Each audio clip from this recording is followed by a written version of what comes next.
고아인 저를 의사로 키워주신 양어머니는 상견례를 2달 앞두고 돌아가셨습니다. 너 결혼하는 건 꼭 보고 팠는데 라는 유언을 남기셨고, 저는 상견례장 의자 위에 양어머니 사진을 조심스럽게 올려두었죠. 그 사진을 본 예비 시어머님께서는 갑자기 미친 듯이 오열하시기 시작하시더라고요. 저는 고아였습니다. 어릴 적부터 부모 없이 자랐거든요. 그로 인해 어린 마음은 늘 허기진 채 자란 아이였죠. 누가 고아라고 써붙여 놓은 것도 아니었는데 아이들은 제가 고아인 걸 금방 알아차리고 잘 놀아주지도 않고 가까이 하지 않으려고 했고요.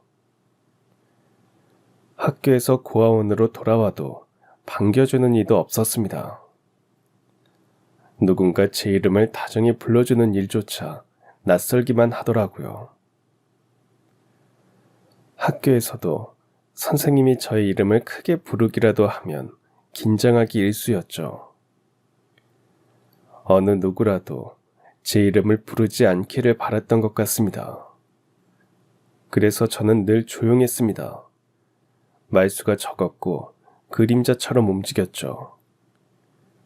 괜히 눈에 띄면 안 될 것 같았고 어른들 눈에 들면 더 힘든 일이 생길까봐 숨듯이 살았던 것 같아요.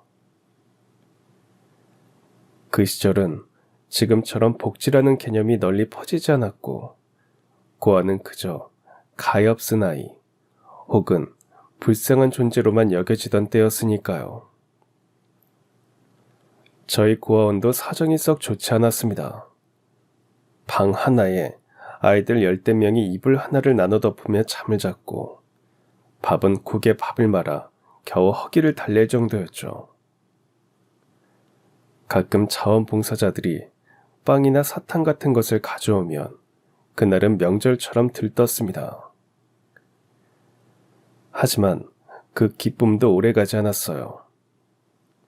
그 달콤함은 금세 사라지고 다시 배고픔과 추위가 찾아왔으니까요. 겨울이면 창문 틈으로 찬바람이 스며들었고 그 바람은 발끝부터 마음속까지 시리게 만들었습니다. 가장 견디기 힘들었던 건 외로움이었습니다. 배고픔이나 추위보다도 누구에게도 기대지 못한다는 그 고독함이 저를 가장 아프게 했죠. 학교에서 같은 반 친구들이 부모님 이야기라도 시작하면 저는 자리에서 조용히 일어나 화장실로 몸을 피하곤 했습니다. 누구는 엄마한테 혼났다며 투정을 부리기도 했고 누구는 아빠랑 놀이공원에 갔다고 자랑하기도 했거든요. 그 이야기는 제겐 그림 속 이야기처럼 들렸습니다. 너무 먼 세상의 이야기라서 부러움조차 감히 품지 못했죠. 고아원에 처음 들어왔을 때 저는 5살이었기 때문에 기억이 없더라고요. 어렴풋이 기억나는 건 비 오는 날 누군가 제 손을 잡고 골목 끝에 있던 성당 앞까지 데려다 주었던 장면입니다. 여기서 착하게 있으면 좋은 사람들이 데려갈 거야. 그 한마디를 마지막으로 그 사람은 돌아서 갔습니다. 저는 끝내 그가 누구였는지도 모른 채 그렇게 남겨졌고요. 그날 이후로 저는 누구도 믿지 않게 되었습니다. 어른의 손길은 언제나 날 데려다 놓고 떠나는 손길이었고 웃는 얼굴 뒤에는 떠날 준비가 되어 있는 눈빛이 숨어 있다고 믿었죠. 그래서 저는 누가 등을 토닥여도 무심한 얼굴을 했고 칭찬을 받아도 기뻐하지 않았습니다. 기뻐하면 그 기쁨이 금세 사라질 걸 알고 있었거든요. 어쩌면 저는 어린 시절 내내 단 한 번도 괜찮다고 말해준 어른을 만나지 못했는지도 모릅니다. 그래서 저는 그 시절 저 자신에게 꼭 해주고 싶은 말이 있습니다. 아가야, 넌 잘 버텼어. 그리고 지금 이만큼 살아낸 것도 참 대견한 일이야. 하지만 그 시절엔 그런 스스로에게 하는 위로조차 사치였죠. 아이들은 울음을 삼키는 법부터 배웠고 말보단 눈치를 먼저 배웠습니다. 저는 특히 그랬던 것 같습니다. 여자아이라는 이유로 더 조심스러워야 했고 더 얌전해야 했고 더 많은 것을 포기해야 했거든요. 고아원에서조차 여자아이는 더 적게 먹어야 했고 더 많이 일하게 했죠. 여자아이라는 이유 하나만으로 더 자주 희생을 요구받아야 했던 겁니다. 어른들은 여자애가 그러면 안 된다, 조심해야 한다, 말대답 말고 고개 숙여라 같은 말만 반복했습니다. 그 말들이 마치 제 운명을 정해놓은 것 같았어요. 저는 그렇게 자존감이라는 단어를 알기도 전에 부끄러움을 먼저 배운 아이였습니다. 당연히 입던 옷은 늘 물려 입은 옷이었고 소매 끝에는 전에 그 옷을 입었던 다른 아이의 이름이 남아있어도 맞는 옷을 입을 수 있다는 것만으로도 좋았죠. 고아원에서의 생활은 아이다움을 포기해야 하는 삶이었던 것 같습니다. 그러던 중에 가끔 도시에 입양된다는 친구들이 생기곤 했습니다. 어떤 친구는 부잣집에, 어떤 친구는 외국 사람에게 입양되었다는 이야기가 돌았죠. 그럴 때마다 마음속에 부러움과 두려움이 뒤섞인 감정이 밀려왔습니다. 나는 왜 선택되지 못할까? 나는 어디에도 어울리지 않는 아이일까? 그렇게 마음 한구석에 스스로를 미워하게 되더라고요. 어느 날은 고아원에 다녀간 어떤 부부가 저를 유심히 보았다는 이야기를 듣고 밤새 잠을 이루지 못하던 날도 있었습니다. 혹시나 내일 나를 데리러 오면 어쩌지 하는 두려움 반 기대 반으로 다음 날을 맞았지만 그들은 끝내 오지 않더군요. 그런 날들이 계속되자 저는 결국 기대하는 법을 잊었습니다. 기대는 실망을 낳았고 실망은 다시 제 마음을 무겁게 짓눌렀으니까요. 저에게 세상은 너무 조용했고 그 조용함 속에서 저는 매일같이 조금씩 사라졌죠. 나는 그냥 없어도 되는 아이인가 봐. 그런 생각이 마음속에 깊이 뿌리내리며 자라갔습니다.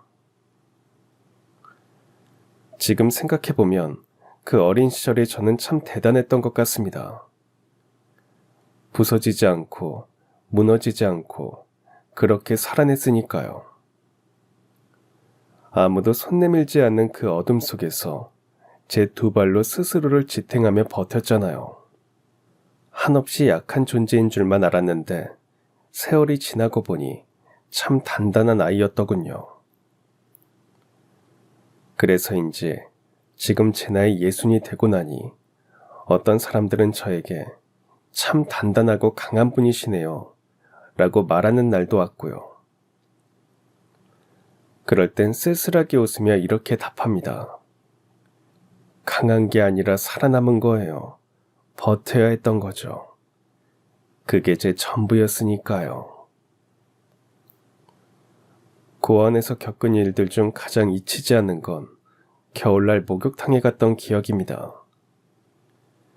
제가 지내던 고아원에는 제대로 된 욕실이 없어서 한 달에 한 번 인근 공중 목욕탕으로 단체로 데리고 갔거든요. 아이들 수십 명이 줄을 서서 털모자도 없이 바람을 맞으며 언발로 걸어갔죠. 목욕탕에 도착하면 관리인은 늘 짜증 섞인 목소리로 말하곤 했습니다. 아유, 또 왔어? 아이고, 물 다 써버리겠네. 그 말이 어찌나 창피하고 속상했는지 모릅니다. 아무 잘못도 하지 않았는데 그저 씻으러 왔을 뿐인데 사람들이 우리를 귀찮은 존재로 대한다는 게 속상하더라고요. 저는 그날 몸을 씻기보다 마음의 상처를 더 묻히고 돌아왔던 것 같아요. 그리고 목욕탕 안에서 아이들은 서로 등을 밀어주며 작게 웃기도 했지만 저는 그런 순간에도 불안했습니다. 누군가 내 등에 남겨진 상처 자국을 볼까봐 걱정이 됐거든요. 5살 무렵 입양됐다가 며칠 만에 다시 고아원으로 돌아왔을 때 그 집에서 맞은 흔적이 아직도 등 한켠에 남아 있었거든요. 그 상처는 시간이 지나면서 희미해졌지만 그날의 기억은 여전히 선명했습니다. 겨우 글씨를 배우던 나이에 넌 왜 이렇게 못생겼냐는 말을 듣고 머리채를 잡힌 그 순간을 저는 아직도 꿈에서 볼 때가 있을 정도니까요. 그날 이후로 저는 목욕탕 거울을 마주보는 게 두렵더라고요. 김이 서려 흐릿하게 비치는 제 모습조차 선명하게 보기 싫었어요. 그 집에서 보낸 시간은 짧았지만 제 마음엔 너무 깊이 박혀버렸습니다. 그 후로 고아원으로 돌아온 저는 종종 거울 앞에서 제 등을 바라보다가 문득 울음을 삼키곤 했기에 누군가 제 상처를 보고 모를까봐 걱정이 되었죠. 사랑받지 못하는 아이들 중에서도 제가 꼴찌라는 생각에 기가 죽었거든요. 그래서 저는 여전히 입양 가는 아이들이 부러웠습니다. 어릴 적 저는 늘 누군가에게 선택받고 싶었던 것 같습니다. 사랑받고 싶어서 잘 웃는 법도 배웠고 예쁘게 말하는 법도 연습했을 정도였죠. 그럴수록 더 초라해지는 기분이 들었지만 멈출 수 없더라고요. 내가 아무리 잘해도 나라는 존재 하나만으로는 누구의 마음에도 머물 수 없다는 걸 너무 일찍 알아버렸거든요. 그래서 어디인가 정착하고 싶다는 생각을 했습니다. 계속 마음속으로는 경계하면서도 저에게 엄마 아빠가 되어주길 기다렸던 것 같아요. 지금도 가끔은 그 5살 아이가 제 안에서 울고 있는 것 같습니다. 나도 사랑받고 싶어요 하고 조용히 아주 작게 말하면서요. 늘 그렇게 조용히 사람들의 눈치를 보며 하루하루를 견디던 아이일 뿐이었죠. 또 아팠던 기억으로 남은 건 추석 명절이었습니다. 세상 사람들은 모두 고향으로 가고 우리는 고아원 마당에 모여들었습니다. 평소보다 조금 나은 반찬이 나온다 해도 명절은 고아들에게 가장 외로운 날이었어요. 선생님이 연극처럼 이모들이 너희에게 떡을 해줬단다라고 말할 때 아이들은 잠시 들떴지만 곧 조용해졌습니다. 창밖을 바라보며 저마다 상상 속 가족을 그렸거든요. 어떤 아이는 우리 엄마는 아마 나를 찾고 있을 거야 라고 말했고, 또 어떤 아이는 아빠가 돈 많이 벌면 데리러 올 거래 라며 스스로를 위로했죠. 저는 그런 말조차 꺼내지 못했습니다. 그런 기억도 없을 뿐더러 희망을 말할수록 더 아프다는 걸 알았거든요. 그날 밤 모두가 잠든 후 저는 몰래 마당에 나가 하늘을 올려다봤습니다. 찬 공기 속에 보름달이 참 크게 떠 있었고 달빛 아래 서 있는 제 그림자가 유독 외롭게 느껴지더라고요. 그때 저는 아주 작게 중얼거렸습니다. 누군가 단 한 사람이라도 나를 기다려주면 좋을 텐데. 그 바람은 누구에게도 닿지 않았지만 제 안에 오래도록 남아 저를 사람으로 만들어주는 작은 불씨가 되었던 것 같습니다. 그런 저에게 초등학교 3학년이던 어느 날 한 여성이 손을 내밀었습니다. 학교 앞 문방구 옆 작은 국밥집을 운영하시던 분이었죠. 그날도 저는 도시락도 없이 빈 책가방을 메고 운동장을 서성이고 있었어요. 그런 제가 그녀의 눈에 띄었나 봅니다. 얘야, 배 안 고프니? 낯선 목소리에 움찔했지만 그 눈빛이 너무 따뜻해서 도망치지 못했죠. 그 눈빛과 손길은 결국 제 인생의 첫 번째 봄이 되었습니다. 그녀는 저에게 이름도 묻지 않더라고요. 어린아이가 왜 다들 집으로 돌아간 운동장에 혼자 있는지도, 왜 도시락이 없는지도 묻지 않고 그저 배가 고프냐고 물을 뿐이었죠. 그저 조용히 놀라서 아무 말도 못하는 제 손을 이끌어 가게 안으로 데려갔고 부드러운 말투로 앉아, 따뜻한 국밥 금방 나올 거야 라고 말하더라고요. 그날 저는 제 생애 처음으로 내 몫의 밥을 받았습니다. 누구의 것도 아닌, 누구를 위해 남겨진 것도 아닌, 온전히 제 이름 없이도 저에게 건네진 밥 한 그릇이 제 앞에 놓이는 순간, 그건 단순한 식사가 아니었습니다. 그 한 끼는 제가 사람으로 살아가도 된다는 허락 같다고 생각했죠. 그 후 그녀는 일주일에 한두 번씩 저를 보며 눈짓으로 가게 안으로 불러들였습니다. 국밥이 나올 때까지 기다리는 동안 그녀는 조용히 제 머리를 쓰다듬거나 요즘은 학교에서 뭘 배우니?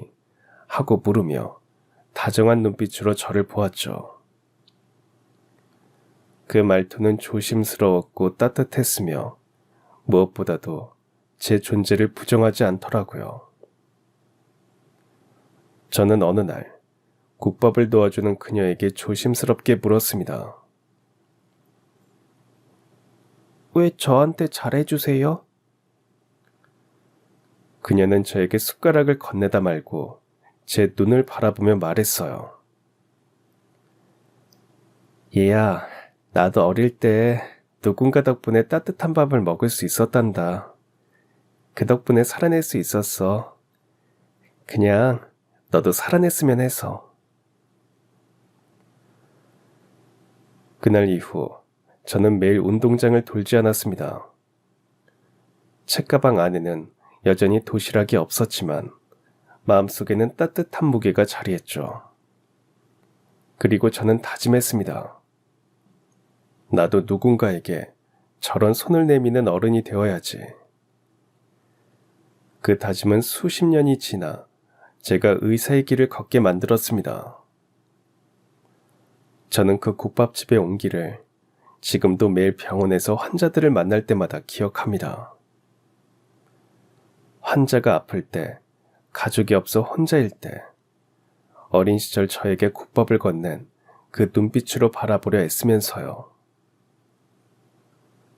그녀는 저에게 세상의 다른 이름, 희망, 존엄, 그리고 사람이었다는 것도요. 그날 처음으로 따뜻한 국밥 한 그릇을 먹으며 저는 울었던 것도 못 잊죠.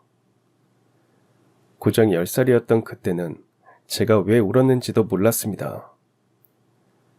그냥 너무 따뜻해서 저도 모르게 눈물이 난 것이었거든요. 그녀는 그날 이후로도 종종 저를 불러주었습니다.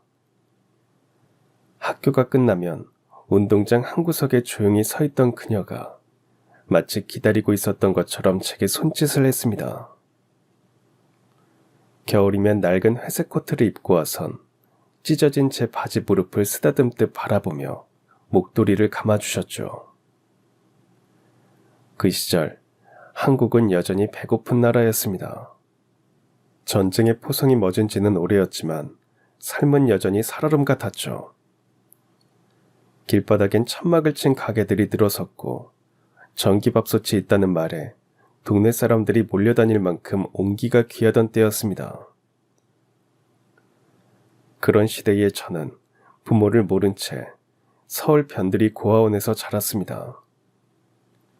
누가 낳았고 왜 거기 있었는지 아는 사람도 알려줄 사람도 없었죠. 이름조차 고아원 원장이 대충 지어준 것이었으니까요. 어떤 아이 하나로 살아왔던 저에게 그녀는 먼저 말을 걸어준 첫사람이었습니다. 따뜻한 그녀의 국밥집은 학교 앞 문방구 옆에 있는 자그마한 기와집이었죠.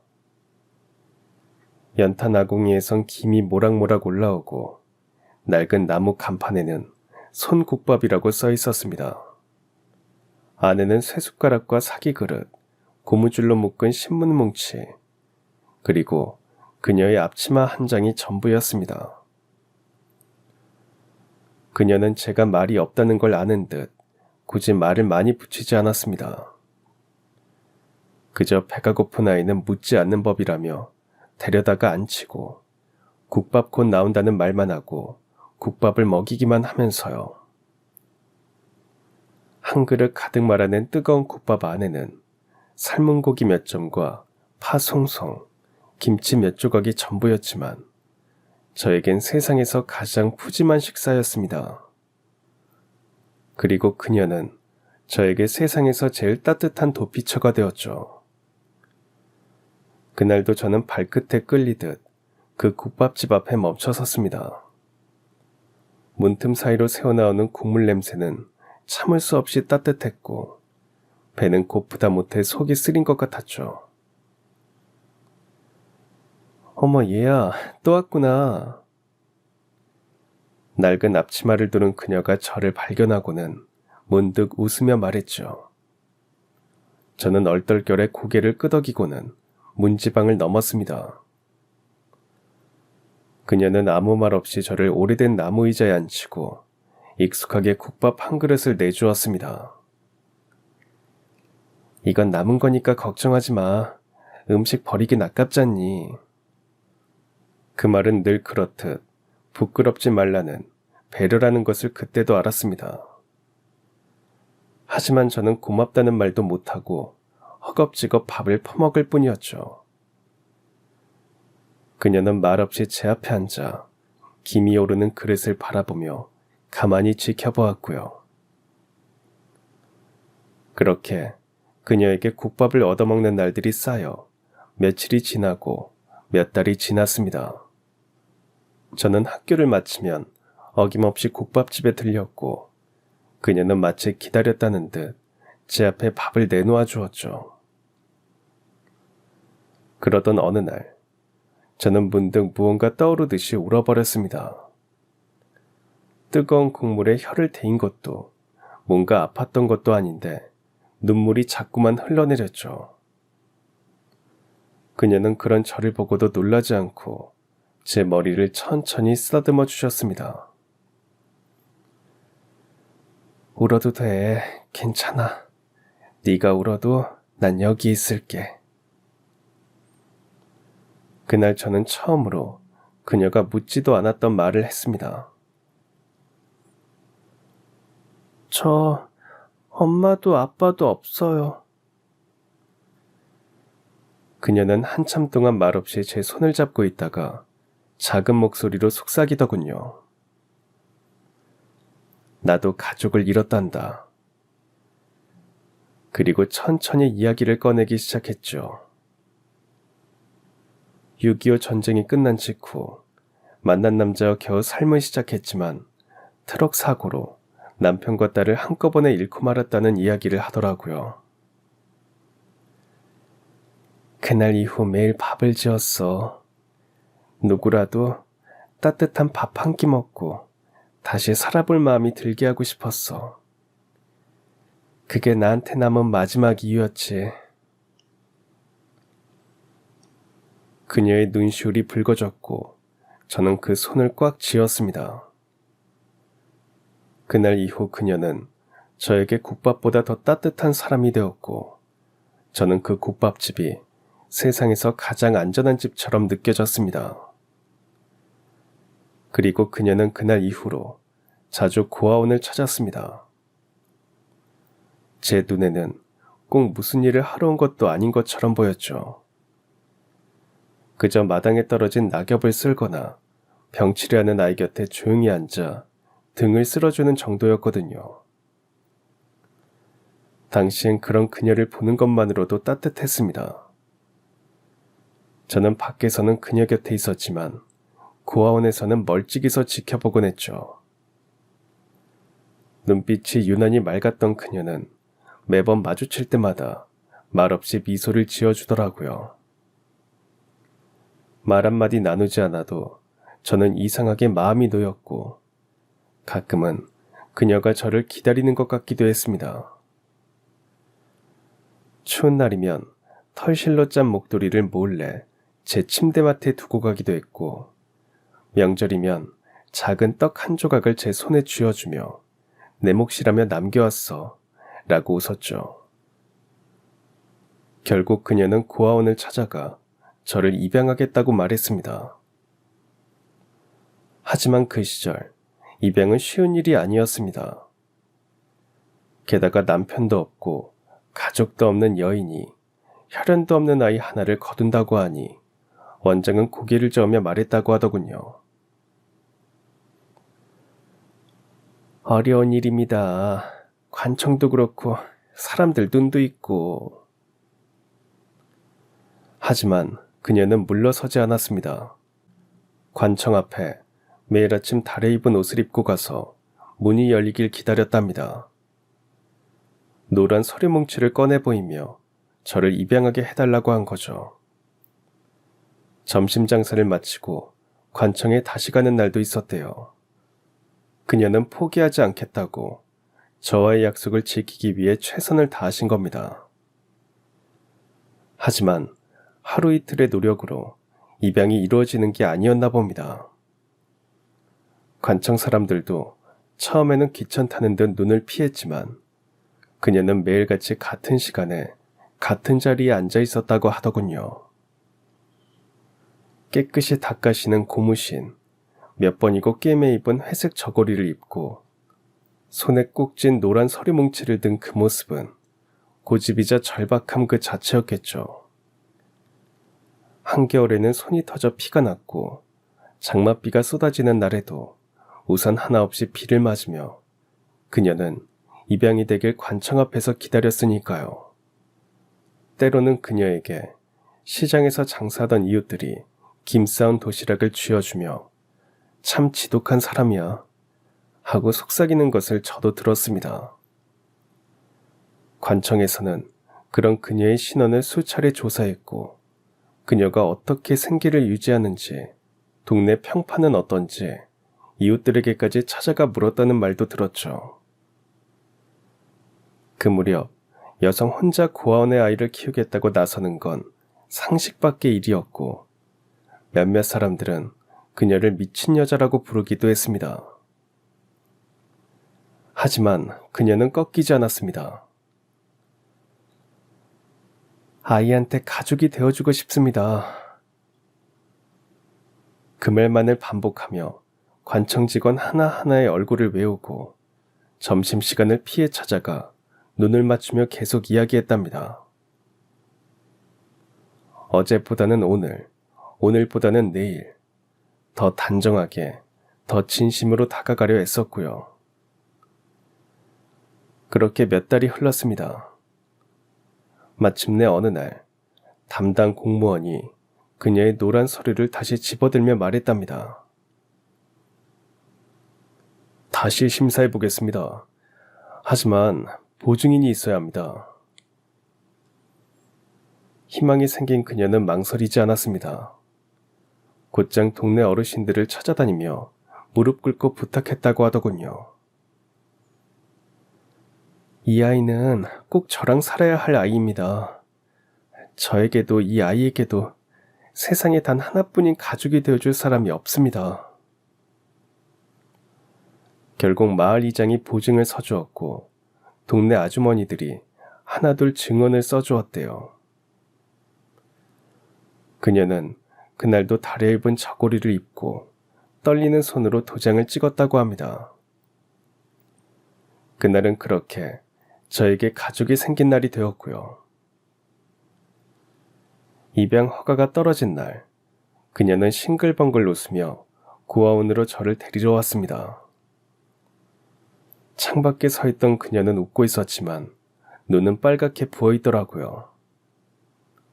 그리고 달려나간 제 손을 꼭 잡고 말했습니다. 가자, 우리 집으로. 그날부터 저는 고아가 아니었습니다. 그녀가 저를 고아이가 아닌 사람으로 만들어 주었으니까요. 그녀는 시장 한복판에서 땀 흘려 일한 돈을 조금씩 모아 제 방을 꾸미고 저와 제일 먼저 가족 사진을 찍었습니다. 심사위원 앞에서는 두 손을 가지런히 모으고 눈을 보며 이렇게 말했다고 하더군요. 이 아이는 아무도 기억해주지 않는 아이입니다. 하지만 전 기억하고 싶습니다. 이 아이가 이 세상에 있었던 이유를요. 그녀는 마침내 제 보호자가 되었고 잘 다린 헝겊 이불 하나를 깔아주었습니다. 그날 밤 저는 처음으로 누군가의 집에서 잠을 자면서 너무 행복하더라고요. 그녀와 처음 만나고 2년이 흐른 뒤라 저는 어느새 초등학교 5학년이 되었지만 그날만큼은 갓 태어난 어린아이고 싶다는 생각이 들었죠. 새롭게 태어나 그녀가 저를 낳아준 엄마가 되는 말도 안 되는 상상을 하면서요. 그런 제 마음을 읽기라도 한 듯 그녀가 말했습니다. 내가 널 낳은 건 아니지만 네 이름을 이제 내가 부를 거야. 세상이 뭐라고 해도 너는 내 아이야. 예순이 된 지금도 그때를 생각하면 눈물이 납니다. 이름도 없던 아이였던 제가 지금은 병원에서 수많은 사람의 이름을 불러주고 그 이름을 지키기 위해 애쓰고 있다는 것이 참 신기하죠. 어쩌면 저는 아직도 국밥을 먹던 그 자리에 머물러 있는지도 모르겠습니다. 제 마음속엔 여전히 연탄불 위에 놓인 국솥 하나가 끓고 있는 건지도 모르고요. 그 솥은 50년 전 저라는 존재를 끓여냈고 그 온기가 오늘날 제 삶을 태우고 있죠. 그녀는 제 인생을 다시 지어준 사람이었습니다. 시간이 흐르며 어느 순간부터 저는 그분을 엄마라고 부르게 되었습니다. 서류 한 장으로는 설명할 수 없는 관계였지만 저에게는 분명 엄마였으니까요. 엄마는 저에게 늘 이렇게 말씀하셨습니다. 피로 맺어진 인연만이 가족은 아니란다. 마음으로 맺어졌다면 그게 진짜지. 그 말은 제 온몸에 스며들며 삶을 바꾸었고 저를 견고하게 지탱해 주었습니다. 엄마가 국밥집을 운영하며 꾸려낸 우리 가정은 넉넉하진 않았지만 엄마는 언제나 저를 먼저 챙기셨고요. 우리 딸 오늘도 학교 잘 다녀왔니? 그 작고 평범한 말들이 제 마음을 바꾸기 시작했고 결국 저를 다른 사람으로 만들었습니다. 엄마의 따뜻한 품 안에서 저는 진짜 사람이 되어갔고 엄마의 헌신 덕분에 의대에 진학할 수 있었고 의사가 될 수 있었습니다. 그 후로 저는 엄마를 위해 그리고 엄마가 지켜낸 제 이름을 위해 살았습니다. 이 아이는 아무도 기억해주지 않는 아이입니다. 라던 엄마의 말이 제 인생의 출발점이었으니까요. 잊히지 않겠다고, 잊히지 않는 사람이 되겠다고 다짐하며 공부했습니다. 중학교에 진학하자마자 저는 매일 새벽 5시에 일어나 책상 앞에 앉으면서요. 학교가 끝나면 국밥집으로 달려가 엄마 일을 도왔고 손이 비는 시간마다 교과서를 펼쳐 공부했죠. 국밥 냄새가 배어있던 책들은 세상에서 가장 따뜻한 교과서였습니다. 엄마는 피곤하셔도 늘 말없이 제 옆에 앉아 계셨죠. 엄마는 언제나 자신보다 저를 먼저 생각하셨거든요. 장사가 안 된 날에도 엄마는 꼭 저녁을 차려주시고 저 몰래 사두신 학용품을 제 책상 서랍에 넣어두곤 하셨습니다. 내 딸 공부하는 건 내가 도와야지. 넌 너 할 일만 해. 그 말이 얼마나 큰 힘이 되었는지 모릅니다. 고등학교 시절 친구들 사이에서 어머니 이야기가 나올 때면 저는 조용히 웃으며 엄마의 국밥집 이야기를 꺼냈습니다. 더 이상 부모님 이야기가 부끄럽지 않았습니다. 자랑스러운 엄마가 있다는 게 그저 좋을 뿐이었거든요. 그렇게 엄마의 자랑스러운 딸이고 싶던 저는 결국 저희 지역 지방의과대학에 수석으로 합격했고 합격증을 들고 엄마에게 달려가 말없이 안겨드렸습니다. 그날 엄마는 아무 말 없이 저를 한참 안고만 계시더라고요. 그리고 작은 목소리로 말씀하셨죠. 잘했다 우리 딸. 이젠 엄마 말고도 세상이 널 기억하겠네. 대학 시절에도 저는 방학이면 국밥집 일을 도왔습니다. 한 손엔 해부학 교과서를, 한 손엔 설거지 수세미를 들고 의사가 된다는 꿈을 향해 쉬지 않고 달리며 앞만 보고 전진했죠. 엄마는 제 대학 졸업식에 제일 예쁜 옷을 입고 오셨고 하얀 가운을 입은 저를 보며 조용히 눈물을 흘리셨습니다. 그날 엄마는 말씀하셨습니다. 너는 이제 많은 사람을 살릴 거야. 저는 그 말을 지키기 위해 지금까지 달려왔습니다. 그 말 속에는 한 아이를 사람으로 길러낸 엄마의 사랑이 담겨 있었으니까요. 그 사랑은 여전히 제 삶을 태우고 있습니다. 그러다 대학에서 지금의 남편을 만났습니다. 우린 처음부터 왠지 통했습니다. 알고 보니 남편도 입양하였고 그 비슷한 외로움이 서로를 더 깊이 이해하게 만든 것 같아요. 비슷한 상처를 품고 있었지만 그보다 더 큰 온기를 안고 살아온 사람들이었죠. 서로의 이야기를 들을수록 오래전부터 만나기로 되어 있었던 건 아닐까. 그런 생각이 들 만큼 우리는 많이 닮아 있더군요. 남편도 어릴 적 한 가정에 입양되어 자랐고 저처럼 묵묵히 자신을 길러준 가족에게 보답하고 싶은 마음으로 의사의 길을 선택했다고 하더라고요. 우리의 첫 만남은 병원 수련회 시절 분주한 응급실 복도에서였습니다.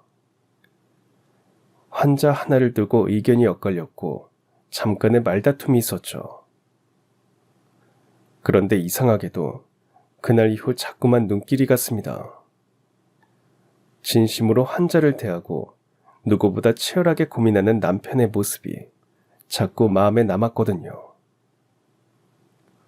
남편도 그랬는지 조심스럽게 가까워졌고 조용히 서로의 과거를 나눴습니다. 그리고 어느 날 남편이 저에게 말했어요. 나는 너를 볼 때마다 내가 어떤 길을 걸어왔는지 후회하지 않게 돼. 우리가 버텨낸 시간은 결코 작지 않았고 이제는 그 시간을 함께 나누며 살고 싶어. 그 말에 저는 고개를 끄덕일 수밖에 없었어요. 그 사람의 곁에 서면 저 자신이 더 단단해지는 느낌이 들었거든요. 어릴 적 엄마가 해주시던 말도 생각났습니다. 세상에 네 자리가 꼭 있을 거야. 그 자리에 가면 너는 누군가에게 가장 따뜻한 사람이 될 수 있어. 그렇게 결혼을 결심했을 때 엄마는 너무 기뻐하면서도 조용히 말이 없으셨습니다. 그러더니 상견례를 2달 앞두고 엄마는 결국 제 곁을 떠나셨습니다. 가난 말기였다는 걸 그제서야 알게 되었고 이미 손을 쓸 수 없는 상황이었죠. 엄마도 모르고 계시다가 제가 결혼 소식을 알리던 그날 병원에서 진단을 받으신 거였어요. 계속 피곤하고 배가 부풀었는데 제가 걱정할까봐 말을 안 하셨다고 하더라고요. 그때쯤 저는 집에도 자주 못 들어갔고 들어가서도 쓰러지듯 잠만 자고 일어났거든요. 그 모든 순간이 얼마나 후회되던지요. 늦었지만 엄마를 살리기 위해서라면 뭐든 하겠다고 나섰지만 방법이 없었습니다. 이식을 기다리는 동안 엄마에게 무슨 일이 생길 줄은 꿈에도 몰랐죠. 엄마는 떠나기 전 제 손을 꼭 잡고 말씀하셨습니다. 우리 딸, 엄마가 미안해. 의사 선생님 엄마가 이렇게 아파서 어떻게 해. 엄마 잘못이야. 우리 딸 잘못 아니야. 알지? 우리 딸은 아무 잘못 없어. 우리 딸 만나 보낸 모든 시간이 엄마는 행복했어. 고마웠고 사랑했어. 그런 엄마의 손을 더 꽉 움켜쥐며 저는 눈물을 흘리며 말했습니다. 엄마가 저를 선택해 주셔서 제가 이렇게 의사가 될 수 있었어요. 엄마 아니었으면 저는 절대 지금의 내가 될 수 없었어요. 정말 감사해요. 그리고 진짜 너무 많이 사랑해요. 엄마는 그런 저를 마치 어린아이 달래듯 얼굴을 쓰다듬으시며 말씀하셨죠. 우리 딸 결혼하는 거 꼭 보고 싶었는데 그러질 못하네. 미안해. 대신 그날 이 사진만 같이 데려가 주렴. 그렇게라도 보게 해줘. 오랜 시간 저를 위해 희생하신 엄마의 소원은 그저 사진 한 장이었던 겁니다. 저는 그런 엄마께 약속했습니다. 꼭 같이 가겠다고 말이죠. 그렇게 엄마는 돌아가셨습니다. 고단한 삶을 다 마치셨다는 듯 약간 미소를 지은 것처럼 보였죠. 엄마를 보내드리는 일은 정말 너무나 괴로운 일이더라고요. 남편의 외할머니가 엄마보다 이틀 먼저 돌아가시면서 장례는 저 혼자 치러야 했거든요. 세상 천지 저와 단돌뿐인 엄마를 외롭게 보내드리는 것 같아 가슴이 미어졌습니다. 남편은 외할머니 장례를 마치고 뒤늦게 와주긴 했지만 저는 그 자리에 함께하지 못한 미안함에 더 아프더라고요. 그런 저를 남편은 조용히 위로해 주었습니다. 서로 아픈 일을 비슷하게 겪었으니 더 서로 의지하자고 말하며 슬픔에 잠긴 저를 다정하게 달래주었고 그 모습을 보며 남편에 대한 믿음은 더욱 깊어졌습니다.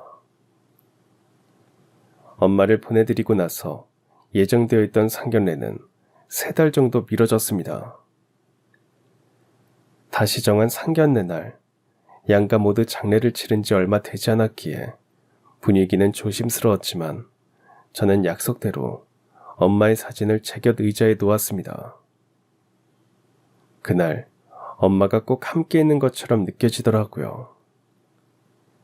미리 시어머니께 양해를 구해달라고 남편을 통해 말씀드렸지만 혹시라도 저와 엄마의 그 모습을 불편해하시지는 않을까 걱정이 되긴 했습니다.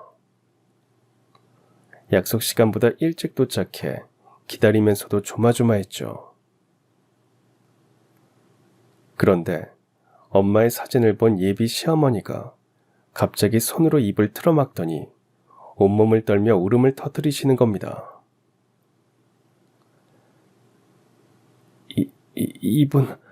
이분이 우리 아들을 돌보시던 그분이야. 아니, 이럴 수가. 아니, 어떻게 이런 일이.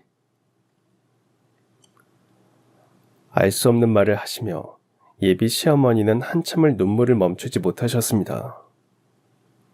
그리고 나서 제 손을 꼭 잡고 말씀하셨죠. 얘야, 너희 둘은 운명이야. 이분이 너희 둘 다 살린 거야. 이분 같은 분이 계셨기에 너도 우리 아들도 이렇게 좋은 사람이 된 거야. 순간 시간이 멈춘 것 같았습니다. 예비 시어머니의 눈물 어린 고백에 가슴이 먹먹해지면서요. 엄마가 저희 엄마가 남편을 품에 안고 키운 적이 있다고요? 예비 시어머니의 이야기는 오래된 비밀의 문을 여는 듯 천천히 조심스럽게 흘러나왔습니다. 너희 엄마 그분은 너를 만나기 전 그때 3살 정도였던 우리 아들을 업어 키우셨던 분이야. 내가 아이를 데리러 갔을 때도 아쉬워하시면서 보내셨지.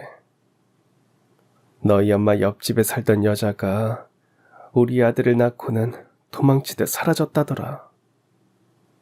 다들 어려운 시절이라 아이가 버려져도 아무도 나서지 못했는데 그분이 너희 엄마가 마치 제 자식처럼 품에 안고 키우셨지.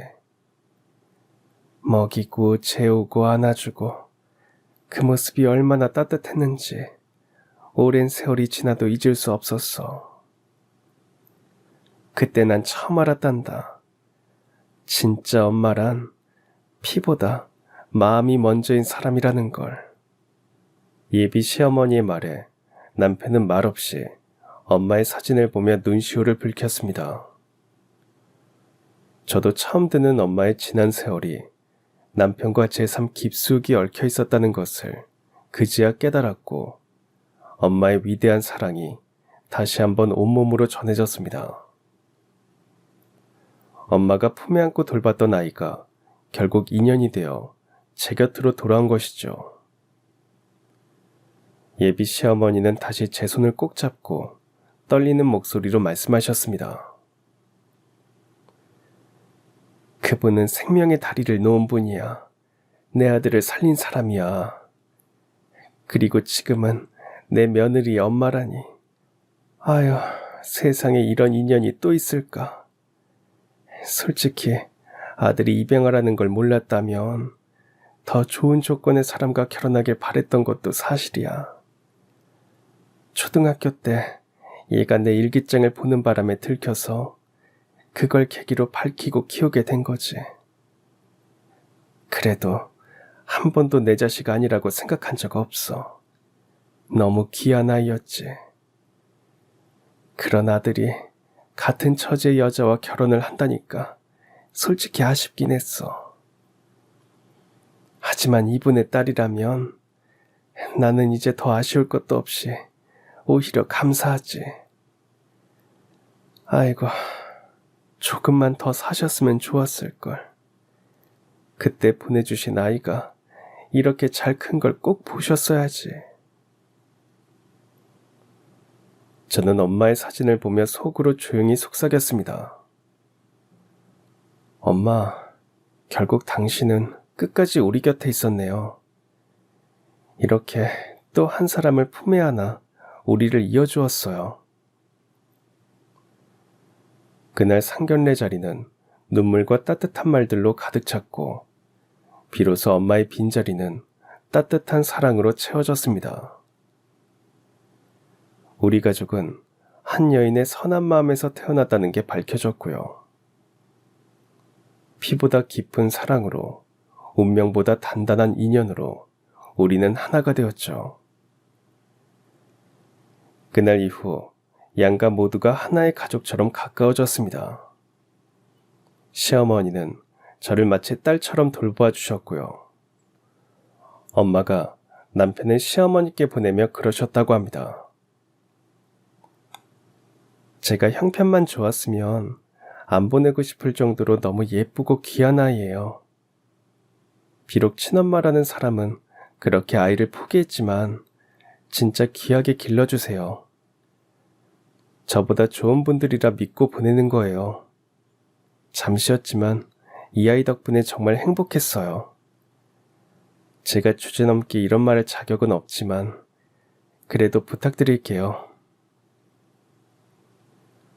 그렇게 말하며 한참 동안 손을 흔들던 엄마의 뒷모습이 시어머니에겐 평생 잊히지 않는 장면으로 남아있었다고 하셨어요. 그날 이후 시어머니는 남편을 정말 귀하게 길렀다고 합니다. 너무 순하고 착해서 오히려 걱정이 될 정도였다고 하시며 말씀하시던 눈가가 촉촉해지셨죠. 결혼식 날 저희는 신부 측 부모님 자리 한가운데에 엄마의 사진을 모셨습니다. 저는 하얀 레이스가 달린 웨딩드레스를 입고 거울 앞에 조용히 앉아 있었습니다. 요즘처럼 화려한 드레스는 아니었지만 저에겐 세상에서 가장 고운 옷이었어요. 어깨를 감싸는 망사에는 진주 단추가 촘촘히 달려 있었고 허리 아래로 퍼지는 치맛자락은 시간이 지날수록 묵직한 기쁨처럼 느껴졌습니다. 그 드레스를 입고 나니 문득 마음속에서 엄마의 손길이 그리워졌습니다. 평소 같았으면 단추 하나하나를 정성스럽게 채워주시며 우리 딸 세상에서 제일 예쁘다 말씀해 주셨을 엄마. 그날은 사진 속에서 조용히 웃고 계셨으니까요. 햇살은 예식장 유리창을 통해 부드럽게 들어왔고 드레스 자락은 그 빛을 받아 은은하게 빛났습니다. 부케를 들고 저는 속으로 조용히 말했습니다. 엄마, 결국 당신은 끝까지 제 곁에 계셨네요. 오늘 제가 진짜 엄마 딸로 빛났어요. 입장을 하려는데 신부 측 부모님 자리 정중앙에 놓인 엄마의 사진에 자꾸만 눈길이 갔습니다. 액작 속 엄마는 흰색 블라우스에 단정한 검은 자켓을 입고 익숙한 그 미소로 저를 바라보고 계셨죠. 혼인 서약을 마치고 신랑과 함께 양가 부모님께 인사를 올릴 때 저는 누구보다 먼저 엄마의 사진을 향해 고개를 깊이 숙였습니다. 그때 시어머니께서 조용히 제 손을 잡고 말씀하셨습니다. 얘야, 네 엄마도 오늘 함께 오신 거야. 오늘은 다 너희 엄마 덕분이다. 그 말에 제 마음이 무너지는 듯 했지만 동시에 따뜻한 무엇인가가 가슴 깊이 올라오더라고요. 그래서 저는 눈물을 꾹 참고 웃으며 대답했습니다. 네, 저도 그렇게 믿어요. 그리고 지금 예순이 된 제가 그날을 떠올릴 때마다 그 웨딩드레스의 감촉이 아직도 손끝에 남아있는 듯합니다. 엄마의 품처럼 포근했던 눈부신 하루였습니다. 피로 현장에서는 하객들이 하나둘 다가와 인사를 건넬 때도 알 수 있었죠. 신부님 너무 예뻐요. 어머님 사진도 참 고우시네요. 그 말들이 들릴 때마다 엄마가 제 어깨 너머에서 살짝 웃고 계신 것 같은 기분이 들었습니다. 그날 이후 엄마의 사랑은 또 다른 형태로 제 곁에 남았습니다. 시어머니는 저를 친딸처럼 돌보아 주셨고 남편은 엄마의 기도를 품은 사람처럼 다정하고 성실한 남편으로 지금까지 함께 해주고 있습니다.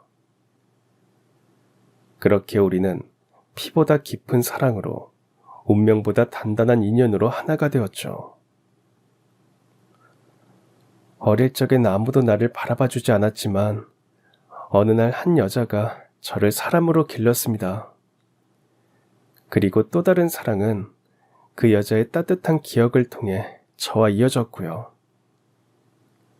세상이 정해준 가족이 아니더라도 사랑으로 이어진 인연은 반드시 다시 만납니다. 그리고 그 인연은 결국 우리를 구원합니다.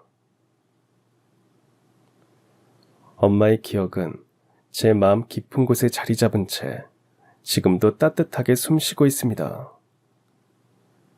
세월이 흘러 이제 제 아이가 결혼을 준비하는 나이가 되자 문득문득 엄마의 감정이 떠오르곤 합니다. 아이를 위해 혼수며 예단을 준비하면서 그때 엄마가 저에게 해주지 못했던 것을 아이에게 다 해주고 싶다는 생각을 자주 하곤 하죠. 하지만 곧 깨닫습니다. 엄마는 이미 저에게 세상에서 가장 귀한 것을 주고 가셨다는 것을요. 세상 무엇보다 단단한 사랑과 존엄, 그리고 마지막까지도 저를 품어주던 따뜻한 시선이 그것이었습니다. 이제 저는 그 사랑을 또 다른 사람에게 건네주며 살아갑니다. 시어머니의 손길처럼, 남편의 믿음처럼, 그리고 제 안에 남은 엄마의 기억처럼요. 그래서 가끔 제 아이가 저를 보며 엄마는 정말 단단한 사람이야 라고 말할 때마다 저는 속으로 조용히 중얼거립니다. 아니야, 그건 내가 단단해서가 아니라 엄마가 나를 품은 사랑이 단단했기 때문이야. 그리고 그 사랑이 지금도 내 안에서 살아 숨쉬고 있지. 그렇게 오늘도 저는 사랑으로 이어진 삶을 살아가고 있습니다. 어떤 이름으로 불리지 않아도, 어떤 혈연으로 엮이지 않아도 끝내 우리를 하나로 만들어주는 단 하나의 힘, 사랑으로 말이죠. 그 사랑은 우리를 잊히지 않게 하고 우리의 하루하루를 구원하게 하더라고요. 그래서 오늘도 저는 믿습니다. 사랑은 반드시 우리를 다시 만나게 해줄 거라는 것을요. 언젠가는 엄마와 저도 다시 만나게 될 거라고 말이죠. 그때까지 더 열심히 부끄럼 없이 살아내려 합니다. 엄마의 자랑스러운 딸로 남고 싶거든요. 여러분들도 누군가에게는 자랑스러운 가족이시겠죠. 그러니 우리 오늘도 열심히 힘내서 살아봅시다. 사랑이라는 힘으로 말이죠. 그럼 지금까지 사연 들어주셔서 감사합니다. 사연이 재밌으셨다면 구독과 좋아요 부탁드려요. 감사합니다. 안녕히 계세요.